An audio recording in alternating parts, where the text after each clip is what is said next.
Speaking of our YouTube channel, you know what else you can find there? Tell me. TK Pod.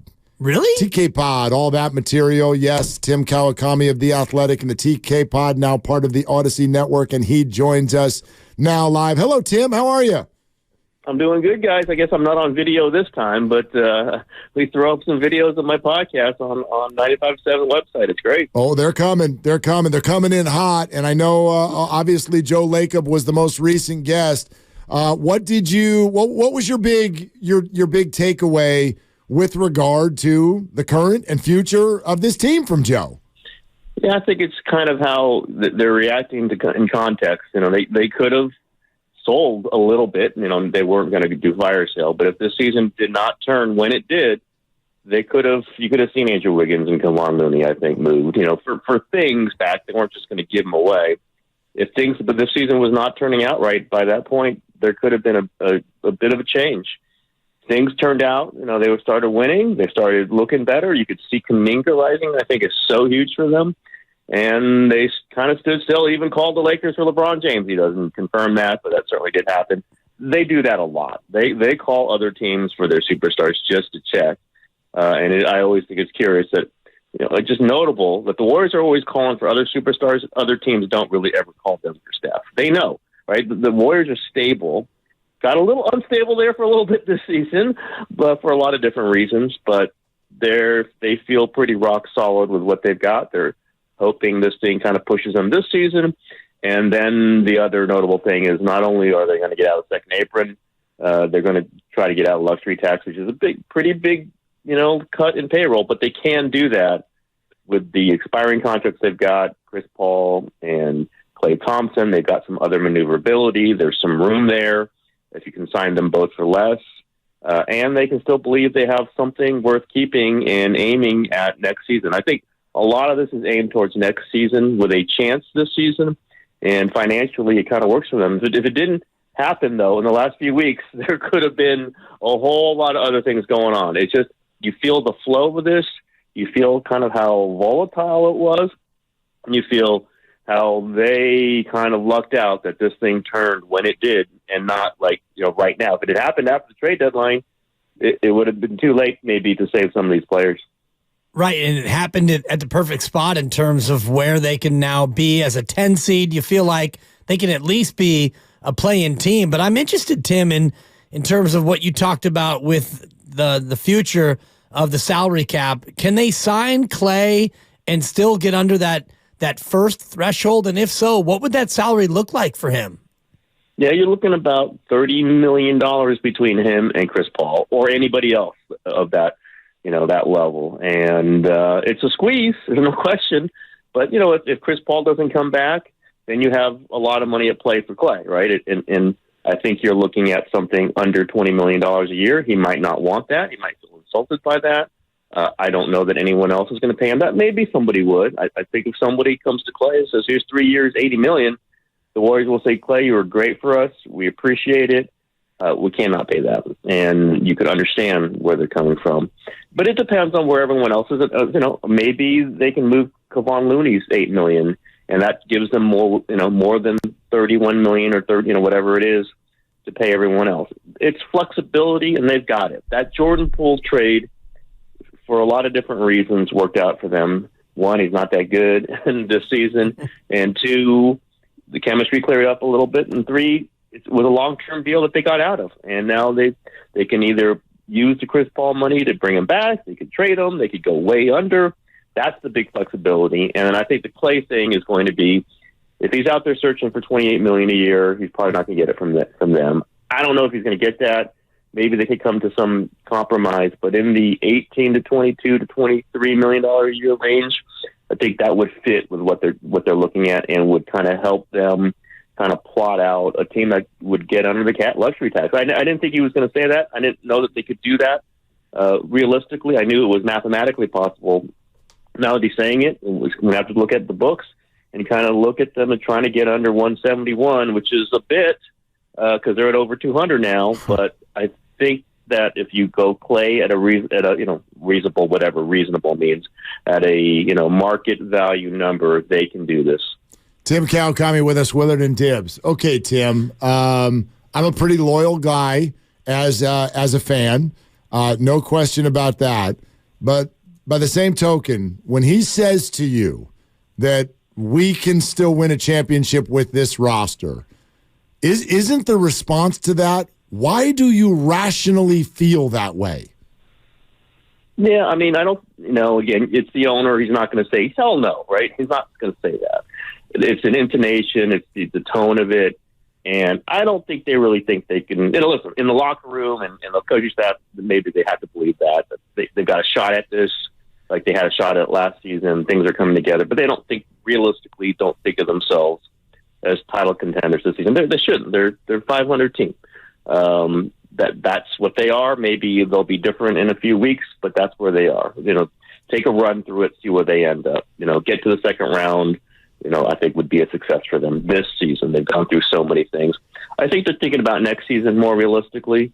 You have another year of Kuminga. Maybe you get, you see Podziemski doing what he's doing. Maybe Moody, maybe TJD are, definitely players that can grow into this. We'll see what happens with Steph and Draymond. You can imagine Steph's got at least two more years left in him at this level. Maybe Draymond, is a year where he doesn't get suspended for 11 games and another 5 games and all these games that he's missed. That's what they're thinking. I think they're more aiming towards next season to give themselves a realistic shot at, whether you think it's a puncher's shot or an honest shot or whatever. With some growth, add a player or two. I think that's if you ask them, are you being logical about it? If they're being logical about it without having to do the public, of course we feel like we can win. I think it's mostly about next season. And looking at this year in the playoffs, can they really make any headway based on the size they're going to face? You've got the Lakers with size, and you've got Minnesota with size they can't seem to handle. Is that ultimately going to be what undoes them, the lack of front court size to counteract those teams? Again, I kind of push back on that because this is how they play. Draymond's their best center. He is. And if he's their best center, then Kuminga's their best power forward. This is the best group they have. It's certainly a bit of a problem when you go up against really big teams, but they played the Timberwolves pretty closely, and they weren't blown out by the time. They should have probably beat them one of those times. I don't think there would be favor to beat those teams, but it's not that like the Lakers are a super team, and the Lakers are big, of course, and they beat them in the playoffs last year, but the Warriors out-rebounded them. That really wasn't about size. Anthony Davis was great. It was about the Warriors not figuring out how to score against that team. They just didn't have someone else other than Steph, as Steph calls it, a plan B, an option, a change-up is what he said, actually. And I don't know, is Kuminga that change-up? Is Kuminga that second option? Maybe he could be in the playoffs, but maybe more like aim towards next season, like I keep saying. I don't go with the size thing as much because you just don't want to just, add a big guy in there who slows things down just so you can feel better against the bigger teams. They got to be faster than them. Draymond has played big centers and beat them in the playoffs. Boston was a gigantic team in the 22 playoff. Guess what? The Warriors beat them. So you just have to be playing well. You need Kuminga to be playing well. You need Wiggins to be playing well. And that is a huge part of the season. He was terrible at the start of the season, no-show, and now he's playing well. Those are big wings, and they can maneuver guys, and they can hit threes. And so I don't know if it's just size. It's efficiency. It's to be able to match up with them and hold your own. And when they've won in the past, they have not won with massive size, other than Durant at power forward, which certainly is a big guy, but not like a burly guy. They've won with Draymond at center. And I keep reminding Warriors fans who are demanding size. They just want DeMarcus Cousins or JaVale McGee. Those guys weren't the center when they win championships. The center was Draymond Green at the end of games, and he is absolutely their best center now. There's not a question about it. And I have Warriors people tell me he was their best center, one of the best centers in the league for the last 10 years, and no one understands that. He is their center. They have to make do around that. That's how they play. TK, what is the characteristic of this basketball team that always has them struggling in the fourth quarter? Well, they turned the ball over like crazy. I think everybody's watching that team.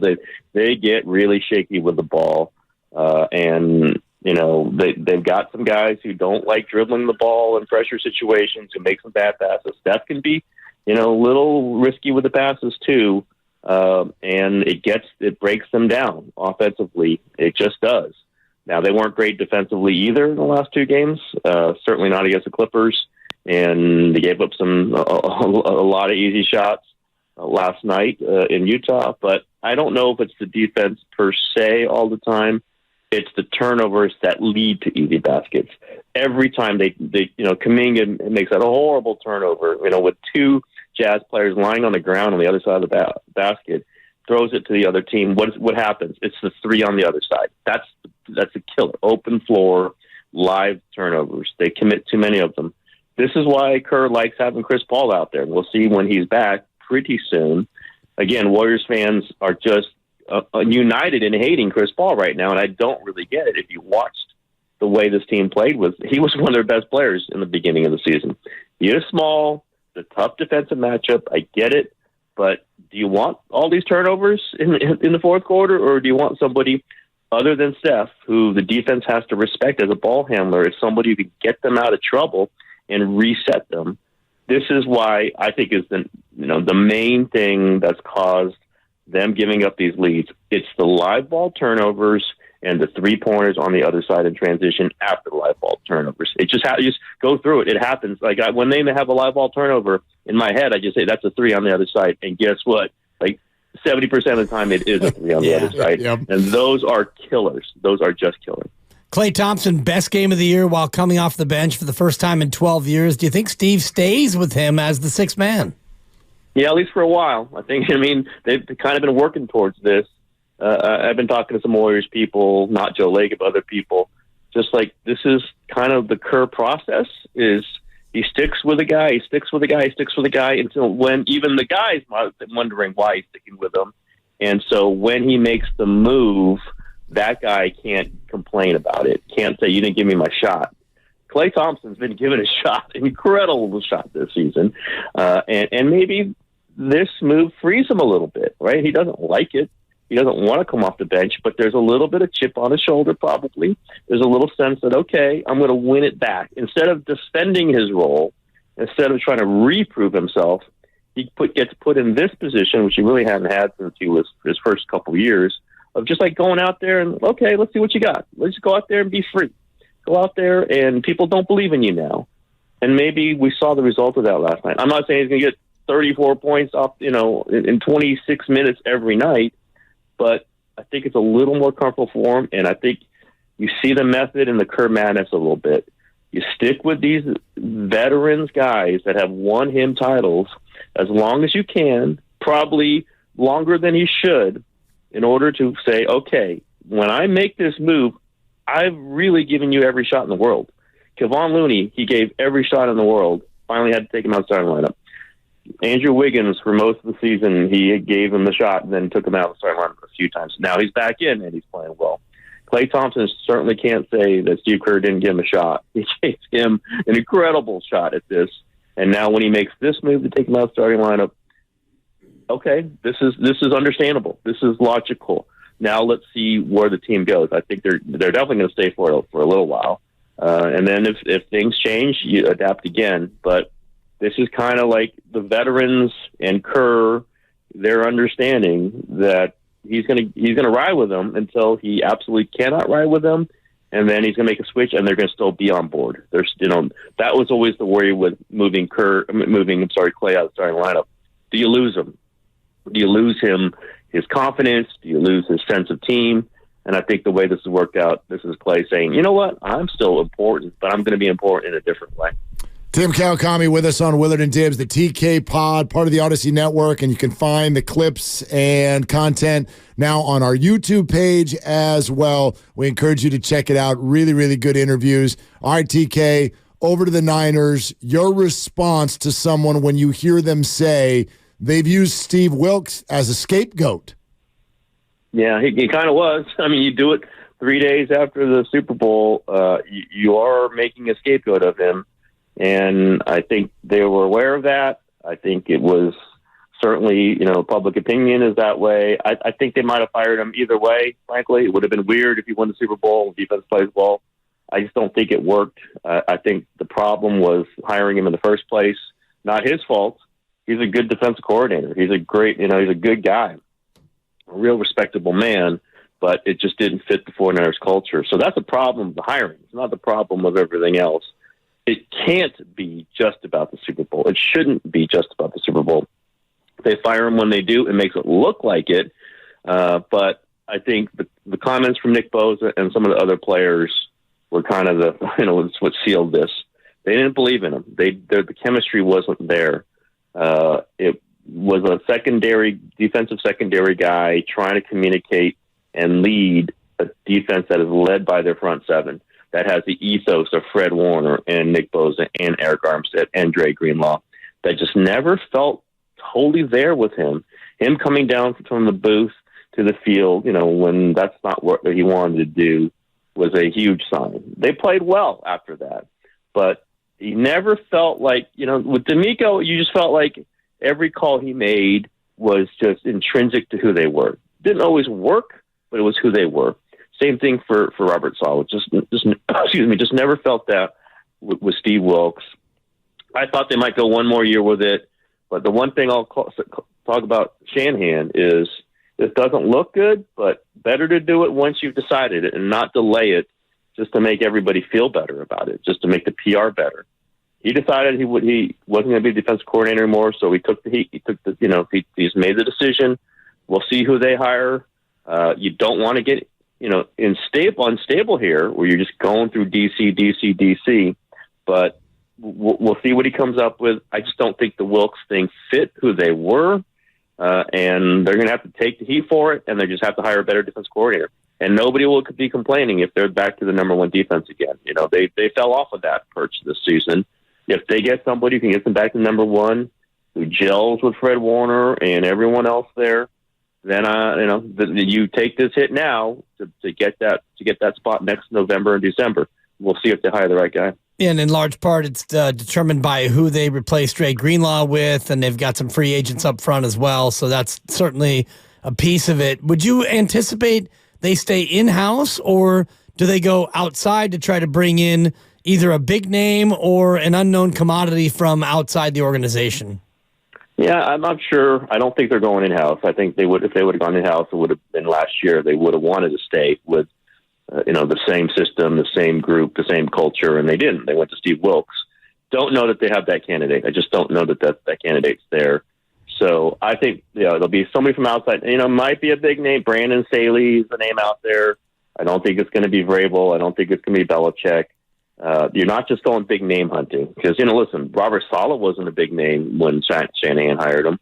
They talked to Fangio, who was a big name in the past couple times. So I'm not saying it's absolutely not going to be a big name. I just think they got to find the person who fits them and not just go for the DC with the most credentials. Go with the guy who fits you best. I think it's probably from the Seattle system. Doesn't mean they have to have coached in Seattle, but have to coach under one of those guys. One of Dan Quinn, under Gus Bradley, those guys. And I don't exactly know who is available off of that group, but it's got to be someone I think that Shanahan can just trust. Doesn't have to peek in there and make sure the guy's knowing what what the 49ers want from him. John Lynch doesn't have to go to the field and get the temperature of the defensive players. I think that happens sometimes with Steve Wilks. Can't tell you a name, can't tell you exactly what the profile is. I just don't think it's going to be an outsider. I just don't feel that's where they want to go. It's going to be somebody that they feel very, very comfortable with, have known somewhere, have worked somewhere with, is familiar with the system. And to me, that rules out some of the biggest names, maybe Staley, but we shall see. Staley didn't really get along too well with Joey Bosa and the Chargers, from what I've heard. So I don't know what that would do for the Nick Bosa relationship. We'll see. Doesn't mean it has to be exactly the same. I would question that part of it, although I know Staley's a very, very good defensive coordinator. He just wasn't a very good head coach. So we'll see. I just don't think it's going to be a big name just to be a big name. I never believe in that, and I don't think they're going to do it that way. Tim, real quick, what do you think they're going to do with Ayuk? I think they're going to, they'll make him a very large offer. We'll see what the dollars go, what he's going to want. But I can't see them moving on from him. Just the second you move on from him, say they can't come to a deal and he wants to trade. Just remember what happened exactly with Deebo Samuel. Guess what? They did not trade him, and they signed him eventually. I can see something similar happen with Ayuk. If you move on from Ayuk, same thing with Deebo, same thing with a lot of these guys. The first thing they're going to have to do is try to replace him, right? I mean, a number one receiver who the quarterback loves and didn't throw to him much in the Super Bowl, but threw to him a ton during the season, who plays the Shanahan physical style, who fits this culture, they'd have to turn around and go try to get one. And that doesn't always work. They traded DeForest Buckner for money recently. They thought they could plug it, Javon Kinlaw right in. Didn't work. They've drafted a receiver. Danny Gray has not worked. Dante Pettis has not worked. You can't just say, we'll go get another Brandon Ayuk. Yeah. I don't believe a team with this urgency, with these expectations, with that quarterback can say, you know what, we'll just go get another one. It doesn't work that way in the NFL. They like what he is. No, listen, if he's asking for crazy money and it turns into a Tyreek Hill situation, a whole different thing, I don't know. I don't know where that's going to go financially. But I would say 49ers fans prepare for something like happened with Deebo, where he unfollows them on all the social media, and there's a report that maybe he wants to. That could happen. Oh. And I would say, listen, remember what happened with Deebo. It worked out. They signed him. He came back. The 49ers do have the money to do this because that quarterback is making so little. Maybe that means they don't bring back Chase Young, or, there's some other things that they might not be able to do. So what? Brandon Ayuk is someone who's too important for them to lose, and the 49ers should not be in the position of giving up players that they really, really need. Tim, great stuff. Great stuff as always. Thank you so much, sir. Yeah, guys, anytime. Okay, Tim Kawakami, TK Pod, Odyssey Network, YouTube.